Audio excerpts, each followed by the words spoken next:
Nah, sesudah kita diselamatkan, sudah kita menerima Yesus sebagai Tuhan dan Juru Selamat kita, setelah kita mengaku bertobat meninggalkan segala dosa, dan kita undang Tuhan Yesus masuk dalam hati kita, menjadi Tuhan kita, menjadi Raja kita. Saudara, kita juga harus hidup bersama-sama dengan Yesus. Kita tidak hidup sendiri lagi, kita tidak berjalan sendiri, tetapi kita hidup bersekutu dengan Tuhan Yesus. Yesuslah kehidupan kita. Biarlah kehidupan daripada Tuhan terus mengalir kepada kita. Saudara, sesudah selamat, persekutuan tiap-tiap anak-anak Tuhan harus bertambah intim dengan Tuhan. Tiap-tiap anak Tuhan harus tiap-tiap hari bersekutu dengan Tuhan. Tiap-tiap anak Tuhan harus selalu merasakan kehadiran Tuhan. Tuhan yang kita sembah itu Tuhan yang hidup. Kita harus selalu merasakannya di dalam hidup kita sehari-hari. Satu persekutuan yang terus-menerus, satu persekutuan yang berkesinambungan, di mana pimpinan Tuhan berlaku atas kita, di mana kita mendengar suara Tuhan dan mematuhi suara Tuhan dalam hidup kita.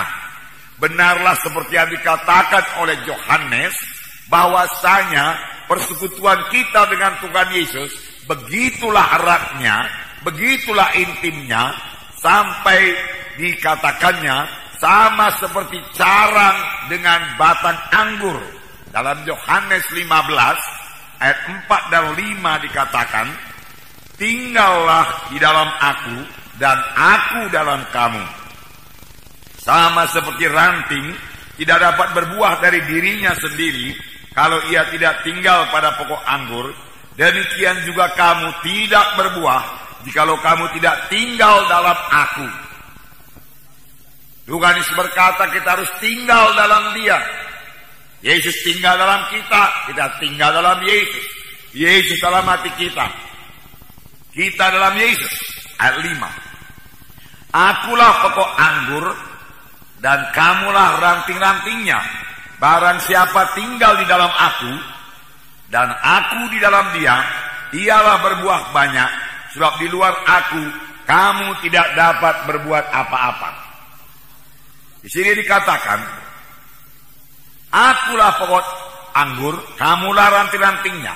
Barang siapa tinggal dalam aku, artinya bersekutu dengan Tuhan Yesus, berjalan bersama-sama dengan Yesus, sadar akan kehadiran Tuhan dalam hidup kita, mematuhi suara Tuhan dalam hidup kita, ia akan berbuah lebat. Tetapi di luar Tuhan Yesus, walaupun kita sudah selamat, kita tidak dapat berbuat apa-apa. Inilah yang dikehendaki Tuhan. Untuk inilah kita diselamatkan Tuhan, yaitu supaya kita hidup bersekutu dengan Tuhan. Dan jangan lupa, kalau sama sebagaimana zat-zat mengalir kepada ranting dari batang anggur itu, mengalir kepada ranting, sehingga ranting itu dapat memberikan buah. Demikian kalau kita bersekutu dengan Tuhan, maka kekuatan, maka berkat-berkat, maka urapan, kekuatan, kesehatan, pengertian, karunia-karunia rohani mengalir kepada kita. Bahkan buah roh mengalir dalam hidup kita, sehingga kita memiliki karakter yang baru. Nah, persekutuan yang erat dengan Tuhan ini, saudaraku, menghasilkan satu gaya hidup baru. Gaya hidup anak-anak Tuhan yang lain daripada orang dunia ini. Firman Tuhan juga berkata, janganlah kamu menjadi serupa dengan orang dunia ini. Hidup kita harus lain daripada hidup orang dunia ini. Bisakah kita tidak berbuat dosa? Jawabannya bisa. Tetapi bisakah seorang anak Tuhan jatuh lagi kepada dosa? Memang seorang anak Tuhan masih bisa jatuh kepada dosa sepanjang dia menyerah kepada pencobaan itu. Tetapi kalau dia menetapkan hati untuk tidak berdosa, dia pasti menang. dan Tuhan bersukacita, Roh Kudus bersukacita dan memberikan kekuatan dan kemenangan kepadanya. Hai anakku, janganlah kamu berbuat dosa. Dosa itu membawa akibat. Dosa membawa kekalahan. Dosa membuka pintu bagi setan. Penyakit bisa datang, kekalahan bisa datang. Karena ada dosa. Oleh sebab itu, firman Tuhan berkata, jangan berbuat dosa. Kita bisa menang melawan dosa sesudah kita lahir baru. Sesudah kita selamat, kita bisa menang melawan dosa. Karena kita tidak sendiri lagi. Ada Tuhan Yesus dalam saya. Ada Tuhan Yesus dalam saudara. Dengan Yesus dalam saudara, saudara bisa menang terhadap dosa. Tidak tahukah kamu bahwa kamu adalah rumah Roh Kudus? Roh Kudus dalam saudara sangat kuat. Saudara pasti menang terhadap dosa kalau saudara menetapkan hati untuk tidak berdosa.